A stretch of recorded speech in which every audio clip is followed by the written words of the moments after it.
الحمد لله نحمده ونستعينه ونؤمن به ونتوكل عليه ونعوذ بالله من شرور أنفسنا ومن سيئات أعمالنا من يهده الله فلا مضل له ومن يضلل فلا هادي له وأشهد أن لا إله إلا الله وأشهد أن محمدا عبده ورسوله أرسله بالهدى ودين الحق ليظهره على الدين كله وكفى بالله شهيدا اللهم صل على محمد وعلى آل محمد كما صليت على إبراهيم وعلى آل إبراهيم وبارك على محمد وعلى آل محمد كما باركت على إبراهيم وعلى آل إبراهيم إنك حميد مجيد أما بعد فإن خير الكلام كلام الله وخير الحديث كتاب الله وخير الهدي هدي محمد صلى الله عليه وسلم وشر الأمور محدثاتها وكل محدثة بدعة وكل بدعة ضلالة أعوذ بالله من الشيطان الرجيم بسم الله الرحمن الرحيم يا أيها الذين آمنوا اتقوا الله حق تقاته ولا تموتن إلا وأنتم مسلمون يا أيها الناس اتقوا ربكم الذي خلقكم من نفس واحدة وخلق منها زوجها وبث منهما رجالا كثيرا ونساء واتقوا الله الذي تساءلون به والأرحم إن الله كان عليكم رقيبا يا أيها الذين آمنوا اتقوا الله وقولوا قولا سديدا يصلح لكم أعمالكم ويغفر لكم ذنوبكم ومن يطع الله ورسوله فقد فاز فوزا عظيما يا أيها الذين آمنوا لا تأكلوا الربا أضعافا مضاعفا واتقوا الله لعلكم تفلحون واتقوا النار التي أعدت للكافرين وأطيعوا الله والرسول لعلكم ترحمون സ്നേഹമുള്ള സഹോദരി സഹോദരന്മാരെ, സത്യവിശ്വാസികളെ, സത്യവിശ്വാസിനികളെ, അള്ളാഹുവിന്റെ കൽപ്പന നിർദ്ദേശങ്ങളെ ശരിയായ അർത്ഥത്തിൽ പാലിച്ചുകൊണ്ട് ജീവിക്കണമെന്ന് എന്നെയും നിങ്ങളെയും ഞാൻ ഓർമ്മപ്പെടുത്തുകയാണ്. എന്നോടും നിങ്ങളോടുമായി വസിയ്യത്ത് ചെയ്യുകയാണ്. സഹോദരങ്ങളെ, ഭാവി സുരക്ഷയ്ക്ക് വേണ്ടി എൻ്റെ കുറച്ചു കാലം കഴിഞ്ഞാൽ വല്ല ബുദ്ധിമുട്ടുകളോ പ്രയാസങ്ങളോ വന്ന്, അല്ലെങ്കിൽ എനിക്ക് അധ്വാനിക്കാൻ കഴിയാതെ വന്നാൽ, അല്ലെങ്കിൽ വല്ല മാരക രോഗങ്ങളൊക്കെ വന്നാൽ ഞാൻ എന്ത് ചെയ്യും? അതുകൊണ്ട് എനിക്ക് എവിടെയെങ്കിലും അല്പം സംഖ്യ ഇൻവെസ്റ്റ് ചെയ്ത് നിക്ഷേപിച്ച് ഒരു ലാഭമോ ഒരു ബിസിനസ്സിൽ പങ്കാളിയാവുകയോ ഒരു സ്ഥിര വരുമാനമോ ഇല്ലാതെയായാൽ ഞാൻ എന്ത് ചെയ്യും എന്ന ഒരു ആശങ്ക കൊണ്ട് പല ആളുകളും വളരെ വലിയ അബദ്ധങ്ങളിലും അപകടങ്ങളിലും ചെന്നുപെടുന്നു എന്നത് നമ്മൾ നിത്യമായി കാണുന്ന ഒരു വസ്തുതയാണ്. 20 ലക്ഷം രൂപ ഞാൻ ഒരു വിശ്വസ്തനായ ആളെ ഏൽപ്പിച്ചു ഒരു ബിസിനസ്സിൽ എന്നെ പങ്കാളിയാക്കാമെന്ന് പറഞ്ഞിട്ട് എല്ലാ മാസവും കൃത്യമായി അയാൾ എനിക്ക് 4000 രൂപ വെച്ച് തരുമെന്നാണ് പറഞ്ഞത്. പക്ഷേ ഇപ്പോൾ എൻ്റെ കാശുമില്ല, ലാഭവുമില്ല, 2-3 മാസമൊക്കെ തന്നു, പിന്നെ തരുന്നില്ല എന്നാണ്.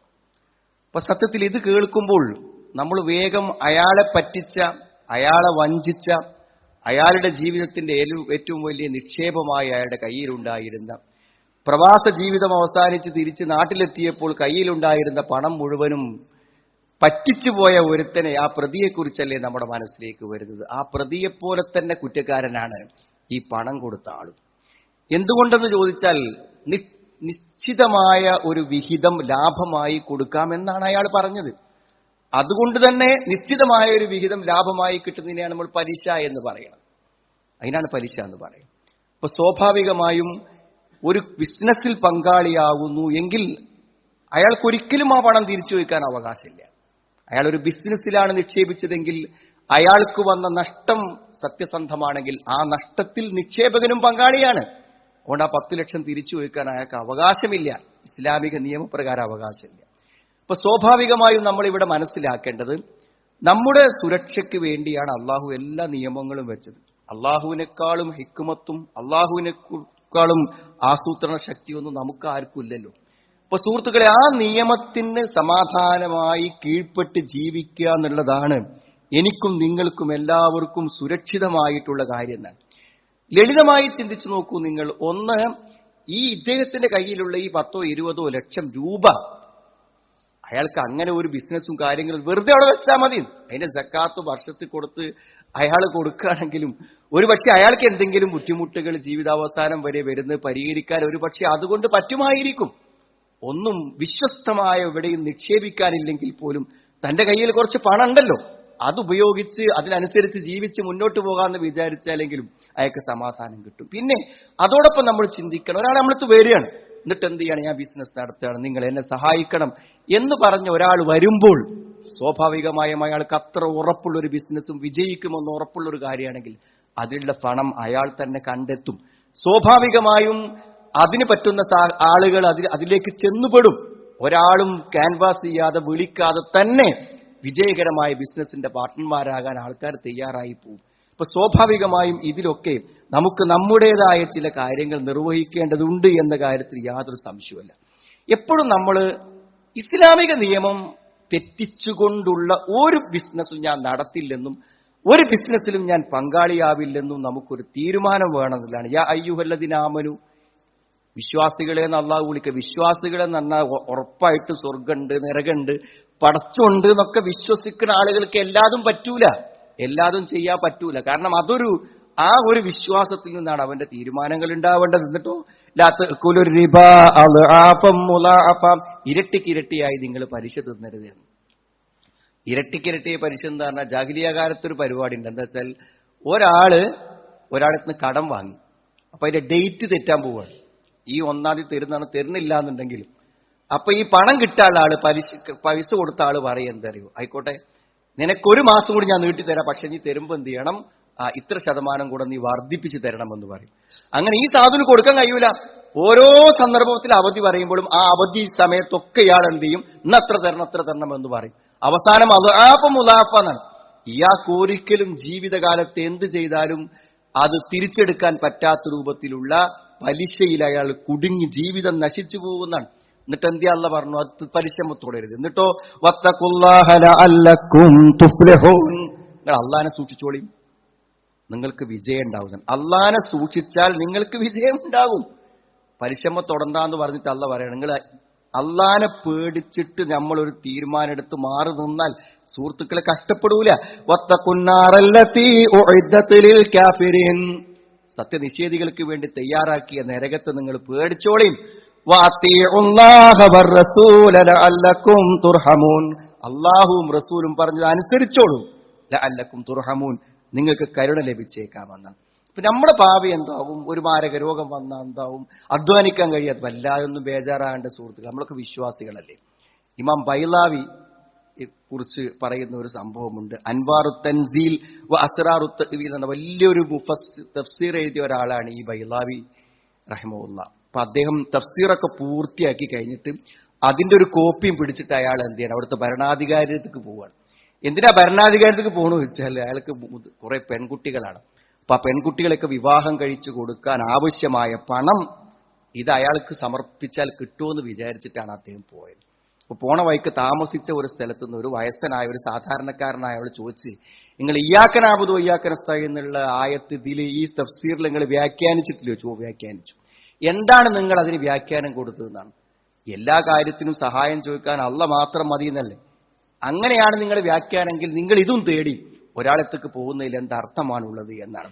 കൈഫ അബ്തഗി ബി കിതാബില്ലാഹി വ ബി തഫ്സീരി കലാമിഹി അസ്സ വജൽ നഫ്അൻ ദുനിയവിയൻ സായിലൻ, എങ്ങനെയാണ് അള്ളാഹ്ക്ക് വേണ്ടി എഴുതിയ ഒരു തഫ്സീറിൽ ഞാൻ ഈ ദുനിയാവിന്റെ ഒരു ലാഭം ആഗ്രഹിച്ച് ഞാൻ എങ്ങനെ പോവുക എന്ന് അദ്ദേഹം ചിന്തിച്ചു എന്നാണ്. വകൈഫ അജ്അലുഹു സബബൻ ലിനൈലി മാലി സുൽത്താൻ, സുൽത്താനത്തിന് പൈസ ഇട്ടാൻ വേണ്ടി ഇങ്ങോട്ട് ഞാൻ എന്റെ തഫ്സീർ കൊടുക്കാൻ പറ്റുമോ എന്ന് അദ്ദേഹം ചിന്തിച്ച് അദ്ദേഹം തിരിച്ചു പോന്നു. ഒരു ബോധം മനസ്സ് കിട്ടിയപ്പോൾ തിരിച്ചു പോന്ന് പെൺകുട്ടികളൊക്കെ കല്യാണം നടന്നു. വളരെ സമൃദ്ധമായും സമ്പന്നമായും അദ്ദേഹം ജീവിച്ച് അവസാനിച്ചു എന്നാണ് പറയുന്നത്. ഇതെന്തിനാ പറയണത്? ഇങ്ങോട്ട് നമുക്കൊരു സൂക്ഷ്മതയും സത്യസന്ധതയും തഖ്വയും ഒക്കെ ഉണ്ടെങ്കിൽ സുഹൃത്തുക്കളെ നമ്മളെന്നെ ബേജാറാകണ്ട. അള്ളാഹു നമ്മുടെ കാര്യത്തിനൊക്കെ ഒരു പരിഹാരം ഉണ്ടാക്കും. ആ അള്ളാഹുവിൽ ഭരമേൽപ്പിച്ചിട്ട് നമ്മൾ മുന്നോട്ട് പോകും. അല്ലെങ്കിൽ എന്താ അറിയും, വല്ലാതെ നമ്മൾ ഇതിലൊക്കെ ടെൻഷൻ അടിച്ചാൽ വലിയ വലിയ അബദ്ധങ്ങളിലും പ്രശ്നങ്ങളിലൊക്കെ നമ്മൾ ചെന്ന് ചേരും എന്നുള്ളതാണ്. അപ്പൊ ഇതിലൊക്കെ ചില സൂക്ഷ്മതകൾ. ഏറ്റവും പ്രധാനമെന്ന് പറഞ്ഞാൽ, ഞാൻ നേരത്തെ പറഞ്ഞല്ലോ, ബാങ്കിൽ നിന്ന് ലോൺ എടുത്ത് പലിശക്കൊക്കെ പൈസ എടുക്കേണ്ടക്കാൾ നല്ല ഇപ്പൊ നല്ല സുഖമാണ്. ബിസിനസ്സിൽ പങ്കാളിയാക്കുക, നിശ്ചിത ലാഭം തരാന്ന് പറഞ്ഞാൽ ആരും കൊണ്ടുപോയി പൈസ കൊടുക്കും. എന്നിട്ട് അവിടുന്ന് ഇവിടുന്നൊക്കെ വാങ്ങി കുറച്ച് ലാഭങ്ങളൊക്കെ കൊടുത്ത് അവസാനം ഇത് വീട്ടാൻ കഴിയാതെ പിന്നെ പ്രതിസന്ധിയിലായി പോകുന്ന സ്ഥിതിവിശേഷം. എത്രയോ ആളുകൾ ജീവിതത്തിന്റെ വലിയ സമ്പാദ്യങ്ങൾ നഷ്ടപ്പെട്ടു പോയ ആളുകൾ. അതിലേറെ വലിയ ദുരന്തം തരും, കടക്കാരനായി മരിക്കുക എന്നുള്ളതാണ്. അതാണ് സുഹൃത്തുക്കൾ ഏറ്റവും വലിയ. ആൾക്കാരത്തൊക്കെ പണം വാങ്ങിയിട്ട് അവസാനം നമുക്ക് ഭയങ്കര വിഷമീകരം. നിങ്ങൾ ഈ മരിച്ച് മയ്യത്ത് മറ ചെയ്ത് കഴിഞ്ഞാൽ ആ മയ്യത്തിനെ കുറിച്ച് ആൾക്കാർ ചർച്ച ചെയ്യും. അപ്പൊ അയാൾക്ക് കടണ്ട്, വീട്ടാൻ കഴിയാത്ത കടണ്ട്. അയാളെ ഭാര്യയും കുട്ടികളും കുടുംബങ്ങളും ആ കടത്തെക്കുറിച്ച് ആലോചിച്ച് ചിന്തിച്ച് വിഷമിക്കുന്നത് ആലോചിച്ച് അതിനേക്കാൾ അപ്പുറത്തേക്ക് ഒന്നുമില്ല. സുഹൃത്തുക്കൾ, നമ്മൾ മരിച്ചിട്ട് ഒരായുസ് കൊണ്ട് വീട്ടാൻ പറ്റാത്ത ബാധ്യത നമ്മുടെ പിഞ്ചു പൈതങ്ങൾക്കും ഭാര്യക്കും വിധവക്കും ഒക്കെ ഏൽപ്പിച്ച് പോവുക എന്നൊക്കെ പറഞ്ഞാൽ അതൊക്കെ മഹാദുരന്താണ്. ഒരു രക്തസാക്ഷിയാവുമ്പോൾ എല്ലാ പാപം പൊറുക്കും. ഇല്ല, കടം മാത്രം പോകൂല. കാരണം അത് കിട്ടാനുള്ളവന്റെ മനസ്സൊന്നും അത് പോകൂല. വേറുള്ളതൊക്കെ മരിച്ചു പോയില്ലെന്ന് വിചാരിച്ച് വിട്ടുവീഴ്ച ചെയ്യും. മറ്റിങ്ങനെ ചിന്തിക്കും, ആ 2 ലക്ഷം ഉണ്ടെങ്കിൽ ഇന്നിപ്പോ എന്റെ കാര്യങ്ങൾ ബോധയാൾ തരാതായാൽ മരിച്ചു പോയല്ലോ എന്ന് തന്നെയാണ്. നമ്മൾ മരിച്ചു പോയാലും കൊടുക്കാനുള്ളവൻ ചിന്തിക്കാൻ നമ്മൾ ആലോചിക്കണം. അതുകൊണ്ട് ഒരു നിലക്കും എന്താ പലിശ, കുല്ലു ഖറളിൻ ജർറ നഫ്അൻ ഫഹുവ റിബൻ. ഇതിനേക്കാളും സമ്പൂർണ്ണമായ നിർവചനം എന്താ പലിശക്ക്? കുല്ലു ഖറളിൻ, എല്ലാ കടവും, ജർറ നഫ്അൻ, കടം കൊടുത്തോന്റെ എന്തെങ്കിലും ഉപകാരം കിട്ടിയാൽ ഫഹുവ റിബൻ, അത് റിബൻ. ഞാൻ ഒരാൾക്ക് പൈസ കടം കൊടുത്ത് ഇനി അതിങ്ങനെ ചോദിച്ചിട്ട് ബുദ്ധിമുട്ടാക്കണ്ട, ഒരു ചായ വാങ്ങിത്തന്നാൽ ആ ചായ പലിശയെന്നാണ് അതിന്റെ അർത്ഥം. അത്ര കണിശവും കൃത്യം. സുഹൃത്തുക്കൾ, ഇതൊക്കെ നിയമം വെച്ച എന്തിനാച്ചാൽ നമ്മുടെ സുരക്ഷിതത്വത്തിനും അതേപോലെ തന്നെ നമ്മുടെ പരലോകത്തിന്റെ പിന്നെ രക്ഷക്കും വേണ്ടിയാണ് ഇതൊക്കെ വെച്ചത്. എല്ലാറ്റിനുമുണ്ട് നിയമങ്ങൾ. ഇപ്പൊ ഏറ്റവും അധികം തട്ടിപ്പുകളും ബിസിനസ് നടക്കുന്ന സ്വർണത്തിന്റെ ബിസിനസ്സിലാണ്. എന്ന് പറഞ്ഞാൽ ആളുകൾ എന്ത് ചെയ്യാണ്, ഈ സ്വർണം സ്വാഭാവികമായി അവർക്ക് ഇൻവെസ്റ്റ്മെന്റ് സ്വീകരിക്കാൻ വലിയ പ്രശ്നമല്ല. കാരണം ഇന്ന് വാങ്ങി കുറച്ച് സ്വർണം വാങ്ങിയിട്ടാൽ എന്താ അറിയൂ, എന്തായാലും 2 കൊല്ലം കഴിയുമ്പോൾ ആ സ്വർണത്തിന് വില വർദ്ധിക്കുന്ന വില വർധനവ് തന്നെ കൊടുത്താൽ നമ്മളെ പാർട്ട്നേഴ്സിനെ പിരിക്കാൻ പറ്റും. പക്ഷെ അങ്ങനെ ഒരു പരിപാടി ഇല്ല കേട്ടോ. നമ്മൾ ഏത് ബിസിനസ്സിൽ ചേരുകയാണെങ്കിലും ആ ബിസിനസ്സിൽ എത്രയാണ് ലാഭം, എത്രയാണ് എന്റെ പാർട്ട്ണർഷിപ്പ്, 1% പാർട്ട്ണർഷിപ്പ് എങ്കിൽ ലാഭത്തിന്റെ 1% എനിക്ക് കിട്ടും. 1% എനിക്ക് പാർട്ട്ണർഷിപ്പ് എങ്കിൽ അത് മുഴുവൻ നശിച്ചാൽ 1% എനിക്ക് നഷ്ടം വരുള്ളൂ. 1% എനിക്ക് നഷ്ടം വരുള്ളൂ. അപ്പോൾ അതിന് കൃത്യമായ നിയമങ്ങളും കാര്യങ്ങളും വേണം എന്നേത് കാര്യത്തിലും ഒരു നിബന്ധന നമുക്ക് വെച്ചിട്ടുണ്ട്. അപ്പൊ ഇതൊക്കെ നമ്മുടെ വളരെ സൂക്ഷ്മതയോടുകൂടെ പോകണം.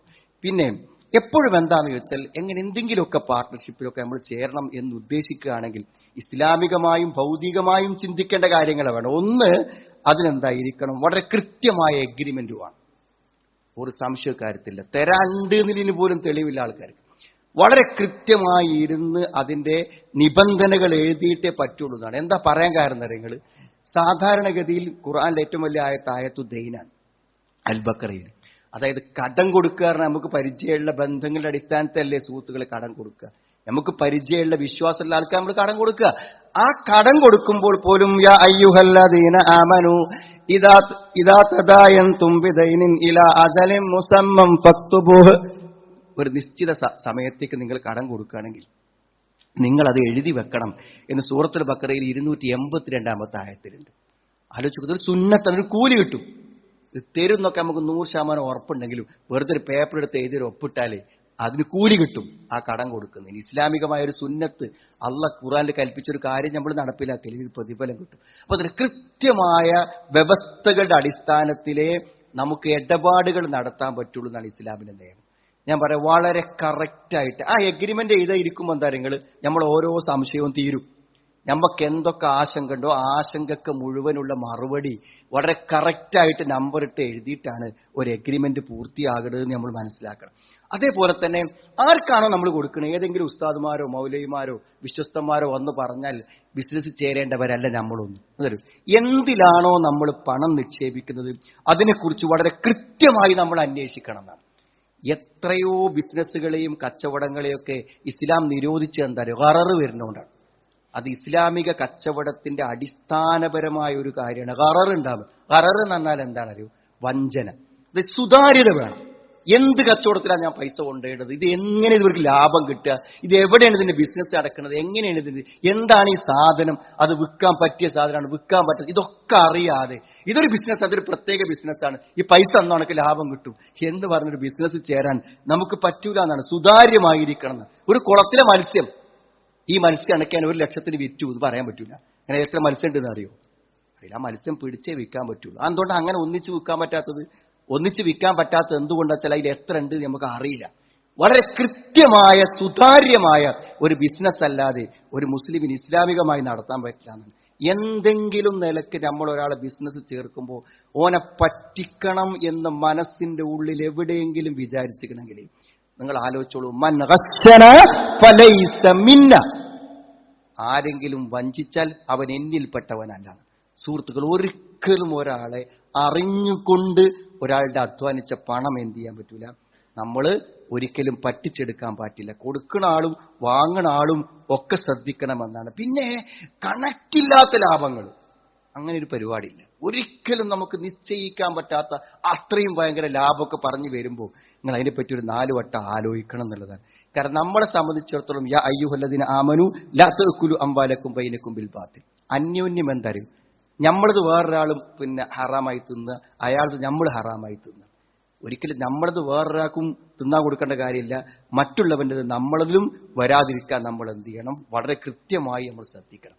പിന്നെന്താ അറിയോ, ഏതെങ്കിലും ഒരു ബിസിനസിന്റെ ഭാഗമാണ് നമ്മൾ, ആ ബിസിനസിന്റെ അക്കൗണ്ടുകളും മറ്റു കാര്യങ്ങളൊക്കെ ഓഡിറ്റ് ചെയ്യാനുള്ള അവകാശം നമുക്കുണ്ടാവും. നമ്മൾ ആ കച്ചവടത്തിന്റെ ഓണറാണ്. നമുക്ക് എപ്പോ ചെന്ന് ചോദിച്ചാലും അതിന്റെ കണക്കും അതിന്റെ കാര്യങ്ങളും വളരെ കൃത്യമായി പരിശോധിക്കാനും, ഇപ്പൊ എത്രയാണ് വരുമാനം, ഡെയിലി എത്രയാണ്, ദിവസം എത്ര കിട്ടുന്നത്, എത്ര പോണത് എന്ന് പരിശോധിക്കാനുള്ള അധികാരം ആർക്കുണ്ട് അറിയും? ആ കച്ചവടത്തിന്റെ ഭാഗമാകുന്ന ഒരാൾക്കുണ്ട് എന്നാണ്. കാരണം അതൊരു അമാനത്താണ്. അമാനത്ത് എന്ന് പറഞ്ഞാൽ ഇസ്ലാമിൽ ഭയങ്കര പ്രധാനപ്പെട്ട കാര്യമാണ്. എന്താ പറയുക, ഈ അമാനത്തിലൊക്കെ വീഴ്ച വരുത്തിയ ആളുകൾ സിറാത്തിലൂടെ കടന്നു പോകാൻ പറ്റാതാണ്. സിറാത്തിലൂടെ അവർക്ക് കടന്നു പോകാൻ പറ്റില്ല. അള്ളാഹു വ്യക്തമായി ഖുർആനിൽ പറഞ്ഞ കാര്യമാണ്, ഇന്നല്ലാഹ യഅ്മുറുക്കും അൻ തുഅദ്ദുൽ അമാനാതി ഇലാ അഹ്ലിഹാ. അമാനത്തുകൾ വിശ്വസിച്ചേൽപ്പിച്ച കാര്യങ്ങളെ നിങ്ങൾ അതിന്റെ ഉത്തരവാദിത്തപ്പെട്ട ആൾക്ക് തരും. അപ്പോൾ ഇയാൾ പണം നമ്മളെടുത്ത് തരുമ്പോൾ എന്താ അറിയോ, അത് നമ്മുടെ ഒരു ഉത്തരവാദിത്തമാണ്. അയാളുടെ പണം ഏറ്റെടുത്ത് വിശ്വസ്തമായി നമ്മൾ വാങ്ങിയതാണ്.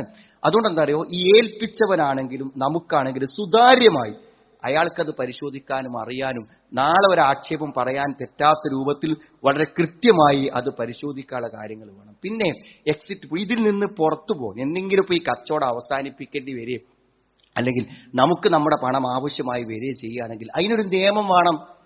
ഇതൊക്കെ എന്താ പറയുക, കച്ചറയായി പിരിഞ്ഞ് പൈസ ഇട്ടാതെ സമയത്ത് അതിനെപ്പറ്റി ആലോചിക്കണം. നമ്മൾ കൊടുത്ത പണം പാർട്ട്ണർഷിപ്പിൽ മുഷാറക്കയിൽ നമ്മൾ ചേർന്ന പണം നമുക്ക് എപ്പോൾ തിരിച്ചു കിട്ടും, എങ്ങനെ തിരിച്ചു കിട്ടും എന്നതിനെ കുറിച്ച് കൃത്യമായ കരാർ എഴുതി, അത് പ്രകാരം മാത്രമേ പൈസ ചോദിക്കാൻ പറ്റുള്ളൂ. അത് പറയും. ഒരു വെറുതെ ചിന്തിച്ച് നോക്കും നിങ്ങൾ, ഈ 10 ലക്ഷം 20 ലക്ഷം കൊടുത്തിട്ട് നിശ്ചിത ലാഭം വെച്ച ആളോട് ഇത് അവസാനം ഈ കച്ചവടം തകരാറായാൽ എന്താ ചെയ്യേണ്ടത് അന്ന് ചോദിച്ചോ? ഈ കച്ചവടം തകരാറായാൽ എന്താ ചെയ്യേണ്ടത്? അതെന്താ ചോദിക്കാത്തത്? കാരണം വാങ്ങണം പാർട്ട്ണർഷിപ്പായിട്ടല്ല പൈസ വാങ്ങണത്, കൊടുക്കണോൻ നഷ്ടം ഏൽക്കാമെന്ന നിലക്കല്ല കൊടുക്കണത്. അവൻ ഈ പൈസ സുരക്ഷിതമായി പിന്നെ കിട്ടണം, അതുപോലെ ലാഭം വേണം. ഇതൊന്നും ഒരു നിലക്കും ഇസ്ലാമിക നിയമങ്ങൾ പാലിക്കപ്പെടാത്ത കാര്യങ്ങളാണ്. അപ്പൊ എന്തിനാണ് ഈ നിയമങ്ങൾ വെക്കുന്നത്? അൽ മുസ്ലിമൂന അലാ ശുറൂത്തിഹിം, എന്തു ഇസ്ലാമിന്റെ നിയമങ്ങൾക്ക് വിരുദ്ധമല്ലാത്ത എന്ത് നിബന്ധന നമ്മൾ വെച്ചാലും ആ നിബന്ധന പാലിക്കാൻ ഒരു മുസ്ലിം ബാധ്യസ്ഥനാണ്. ഇല്ലെങ്കിൽ പരലോകത്ത് നിന്ന് പടച്ചോൻ കൈകാര്യം ചെയ്യും. നമ്മളൊരു എഗ്രിമെന്റ് എഴുതി അത് പാലിച്ചില്ല എന്ന് വിചാരിച്ചോളി, പാലിച്ചില്ലെങ്കിൽ പോലും അൽ മുസ്ലിമൂന അലാ ശുറൂത്തിഹിം, 2 മുസ്ലിങ്ങൾ തമ്മിൽ ഒരു കരാർ എഴുതിയിട്ടുണ്ടെങ്കിൽ ആ കരാർ പാലിക്കാത്തത് പിന്നെ പടച്ചോൻ ചോദിച്ചോളൂ. അത് കുറച്ചൊരു ഈമാനൊക്കെ ഉള്ളിലുള്ളൊരു പേടിണ്ടാവും. എന്ത്, ഇത് ഞാൻ ഒപ്പിട്ട നിബന്ധനയാണ്, ഇത് ഞാൻ പാലിക്കണം. ഇപ്പൊ ക്യാഷ് എപ്പോൾ തിരിച്ചു തരും, തിരിച്ചു തരണമെങ്കിൽ എത്ര മാസം മുന്നേ ചോദിക്കണം, എത്ര ശതമാനമാണ് കിട്ടുക, എത്രയാണ് എന്റെ പാർട്ട്ണർഷിപ്പ്, ഞാൻ കൊടുത്ത പൈസ മുഴുവൻ കിട്ടും, എല്ലാറ്റിനെ കുറിച്ചും വളരെ കൃത്യമായി അറിഞ്ഞുകൊണ്ടേ. ഇതൊക്കെ സുഹൃത്തുക്കളെ പണ്ഡിതന്മാർ ഫിഖുകളിലും കിതാബുകളിലും ഒക്കെ എഴുതി വെച്ച ഒരു കാര്യങ്ങളാണ് ഇതൊക്കെ. അതേപോലെ തന്നെ എന്താ അറിയോ, നമ്മൾ ഏറ്റവും പ്രധാനമായി ചെയ്യേണ്ട ഒരു കാര്യം, ഒരിക്കലും ഒരിക്കലും ബന്ധങ്ങളോ കുടുംബങ്ങളോ ആണ് വിചാരിച്ചിട്ട് നമ്മൾ എന്ത് ചെയ്യാൻ പറ്റും, അനീതി ചെയ്യാൻ പാടില്ല. ഇത് ഇസ്ലാമിന്റെ വലിയൊരു നിയമമാണ്. യാ അയ്യുഹല്ലദീന ആമനൂ കൂനൂ ഖവ്വാമീന ബിൽ ഖിസ്ത് ശുഹദാഅ ലില്ലാഹി വലൗ അലാ അൻഫുസികും അബിൽ വാലിദൈനി വൽ അഖ്റബീൻ. നിങ്ങൾ നീതിയോടുകൂടെ നിലകൊള്ളണം എന്നാണ്. അത് നിങ്ങൾക്കെതിരാണെങ്കിൽ പോലും നിങ്ങൾ നീതി പാലിക്കണം. നിങ്ങളുടെ ബന്ധുക്കൾക്കും മാതാപിതാക്കൾ ഈ ബന്ധങ്ങളുടെ പേരിൽ നമ്മൾ എന്താ പറയുക, പണമിടപാട് നടത്തുമ്പോഴും നമ്മളെന്താ നമ്മൾ കുടുംബക്കാരല്ലേ, നമ്മൾ പരിചയക്കാരല്ലേ എന്ന് വെച്ച് നമ്മൾ ചെയ്യാൻ പാടില്ല. അതിന് വളരെ കൃത്യമായി അതിന്റെ എല്ലാ കാര്യങ്ങളും സംഗതികളും ചോദിച്ചറിഞ്ഞ് എന്ത് ചെയ്യണമാണ്. ഇനി ഒരു സൗഹൃദത്തിന്റെ പേരിലും ബന്ധത്തിന്റെ പേരിലും നമ്മളൊരാളെ ചൂഷണം ചെയ്യാനും പറ്റൂല. എന്തായാലും ബാപ്പയല്ലേ ചോദിക്കണത്, അല്ലെങ്കിൽ മകനല്ലേ ചോദിക്കണത്, അല്ലെങ്കിൽ അയൽവാസിയല്ലേ ചോദിക്കണത് എന്ന നിബന്ധനയില്ല. സാമ്പത്തിക ഇടപാടുകൾ ഏതാണെങ്കിലും ഒരു പൈസ കടമായിട്ടാണോ കൊടുക്കുന്നത്, ദാനമായിട്ടാണോ കൊടുക്കുന്നത്, സമ്മാനം നമ്മളൊരാൾക്ക് വെറുതെ പൈസ കൊടുക്കുകയാണെങ്കിൽ ആ സാധു വെറുതെ ഇത് തിരിച്ചു കൊടുക്കണം എന്ന് പറഞ്ഞ് ബേജാറാണ്ടല്ലോ. കടമാണ് എന്നുണ്ടെങ്കിൽ എന്ന് തരും. ആ ചോദ്യം നമ്മൾ ചോദിച്ചിട്ടേ കടം കൊടുക്കാൻ പറ്റുള്ളൂ. ഇല അജലി മുസമ്മൻ, ഒരു നിശ്ചിത സമയം എപ്പോഴാണത് തിരിച്ചു തരിക എന്ന് ചോദിക്കണം. അതേപോലെ ഇസ്ലാമിലൊരു കാര്യം ഉണ്ടെന്ന് അറിയും, നമുക്കറിയാത്തി പോയിട്ട് നമ്മൾ വീഴാൻ പാടില്ല. നമ്മൾ ചോദിച്ച് പഠിക്കണം, മനസ്സിലാക്കണം. നമ്മളിപ്പോൾ ഒരു സ്ഥലം വാങ്ങുമ്പോൾ അതിൻ്റെ ഒരു ആധാരം ശരിയായ രേഖയാണെന്ന് പരിശോധിക്കണമെങ്കിൽ എന്ത് ചെയ്യും? ഒരു അഡ്വക്കേറ്റ് കാണിക്കും. അല്പം കാഴ്ചപ്പാടുള്ളവരൊക്കെ അത് ചെയ്യും. നമുക്കൊക്കെ അറിയാമെങ്കിൽ ചെയ്യും. അപ്പൊ അയാൾ പറയുമ്പോൾ നമുക്ക് മനസ്സിലാകുക, ചിലപ്പോൾ അവസാനം നമുക്ക് ഒരിക്കലും നമ്മൾ വലിയ ഒരു ദുരന്തത്തിൽ പെട്ടുപോകാതിരിക്കാൻ ഒരു പക്ഷേ ആ ഒരു അന്വേഷണം കൊണ്ട് നമുക്ക് പറ്റും. അത് ഇസ്ലാമികമായ നിയമമാണ്. ഫസ്അലു അഹ്ല ദിക്ർ എന്നാണ്. ഫസ്അലു അഹ്ല ദിക്ർ. ഇതിന്റെ വ്യാഖ്യാനം നിങ്ങൾ പണ്ഡിതന്മാരെ ചോദിക്കണം. മതപരമായ കാര്യങ്ങൾ അതേതായാലും പണ്ഡിതന്മാരെ ചോദിക്കാൻ പറ്റുള്ളൂ. ഓരോന്നിന്റെയും എക്സ്പെർട്ട് ആരാണോ, അതന്നെ നാസിർ ഉസ്താദ് റഹ്മത്തുള്ളാഹി പറയുന്നുണ്ട്. ഓരോന്നിലെയും വിദഗ്ധന്മാരാരാണോ ഓരോട് ചോദിക്കാതെ നമുക്ക് അറിയാത്തി പോയിട്ട് പെടാൻ പറ്റില്ല. നമ്മൾ ചോദിക്കണം എന്നാണ്. നമുക്കറിയാത്ത കാര്യങ്ങൾ നമ്മൾ ഉപദേശിച്ചു. ഞാൻ എങ്ങനെ ഒരു പരിപാടിക്ക് ഇറങ്ങുന്നുണ്ട്, അതിന്റെ നിയമപരമായ വശങ്ങൾ എന്താണെന്ന് ചോദിച്ചുകൊണ്ട് മാത്രമേ ഉള്ളൂ. നമുക്കറിയാത്ത കാര്യങ്ങൾ അറിയുന്ന പോലെ പോയി ചെയ്യുമ്പോൾ പല അബദ്ധങ്ങളും നമ്മൾ എന്ത് ചെയ്യും, പോയി പെടാനുള്ള സാധ്യതകളുണ്ടെന്നാണ്. ഇതിലൊക്കെ പ്രധാനം ആദ്യം പറഞ്ഞതാണ്, നമ്മളെ സംബന്ധിച്ചിടത്തോളം മറ്റൊരുത്തന്റെ ഒരു പൈസ പോലും അന്യായമായി തിന്നാൻ പാടില്ല. അത് രക്തത്തിൽ കലർന്ന നമ്മുടെ ദുആ അള്ളാഹു കബൂൽ ചെയ്യൂല. ഒരു കടക്കാരനായി മരിച്ചു പോകാൻ പറ്റൂല. അതുകൊണ്ട് സുഹൃത്തുക്കളെ, നമ്മുടെ എല്ലാ കാര്യത്തിലും നമുക്ക് സൂക്ഷ്മത വേണം. ഏറ്റവും നല്ല ഒരു കാര്യമാണ് നമ്മൾ ബിസിനസ്സിലൂടെ പണം ഉണ്ടാക്കുക എന്നുള്ളത്. ഏറ്റവും നല്ല ഒരു സംഗതിയാണ്, ഏറ്റവും നല്ലൊരു വരുമാനമായി പരിഗണിക്കപ്പെട്ട കാര്യമാണ്. പക്ഷെ അതിലുള്ള വ്യക്തതയും സത്യസന്ധതയും വളരെ പ്രധാനപ്പെട്ട കാര്യമാണ്. അൽ ബയ്യാനി ബിൽ ഖിയാർ മാലം യതഫറഖ. കച്ചവടം ചെയ്ത ആളുകൾക്ക് എന്തുണ്ട്, അതിന് ഒഴിവാവാനും അത് തീരുമാനാക്കാനുള്ള ഒരു സ്വാതന്ത്ര്യം അവർക്കുണ്ട്. വഇൻ സദ്ദഖാ വബയ്യന, അവര് സത്യസന്ധമായും സുതാര്യതയോടുകൂടെയും ആ ബിസിനസ് ചെയ്യുകയാണെങ്കിൽ ഭൂരിക ലഹുമാ ഫി ബയ്യിഹിം, ബർക്കത്ത് കിട്ടുന്നതാണ്. എന്തെങ്കിലും കള്ളത്തരം ബിസിനസ്സിലുണ്ടെങ്കിൽ അതിന് ബർക്കത്ത് ഉണ്ടാവില്ല. അത് മാത്രം മനസ്സിലായി. നമുക്ക് കുറച്ച് ഈമ ഉള്ളിലുണ്ടെങ്കിൽ നമ്മൾ ആരും നിൽക്കൂല. സത്യസന്ധതയില്ലാത്ത ഒരു ബിസിനസ്സിനും ബർക്കത്തുണ്ടാവില്ല. ദീന്റെ കാര്യങ്ങൾ പ്രത്യേകമായി ഇത്തരം സൂക്ഷ്മതകൾ പാലിക്കാൻ നമ്മൾ പരിശ്രമിക്കണം. നമ്മുടെ എത്രയോ ആളുകൾ ഇപ്പം ഈ കഴിഞ്ഞ ദിവസങ്ങളിലായിട്ട് ഇങ്ങനത്തെ പലതിലും പോയി പെട്ട് ഇടങ്ങേറായി അതിന് രക്ഷപ്പെടാതെ വഴികളെക്കുറിച്ച് അന്വേഷിക്കുമ്പോൾ അവരുടെ സംസാരങ്ങളും വാക്കുകളും കേൾക്കുമ്പോഴാണ് ഇതൊക്കെ എല്ലാ ആളുകളും ഒന്ന് അറിയേണ്ടതുണ്ട്, ഇതിനൊക്കെ ഇസ്ലാമികമായ ചില അടിസ്ഥാനങ്ങളുണ്ട് എന്ന് മനസ്സിലാക്കാൻ വേണ്ടിയാണ് ഈ കാര്യങ്ങൾ ഓർമ്മപ്പെടുത്തുന്നത്. അള്ളാഹു എല്ലാ ദുരന്തങ്ങളിൽ നിന്നും നമ്മളെ കാത്തുരക്ഷിക്കുമാറാവട്ടെ.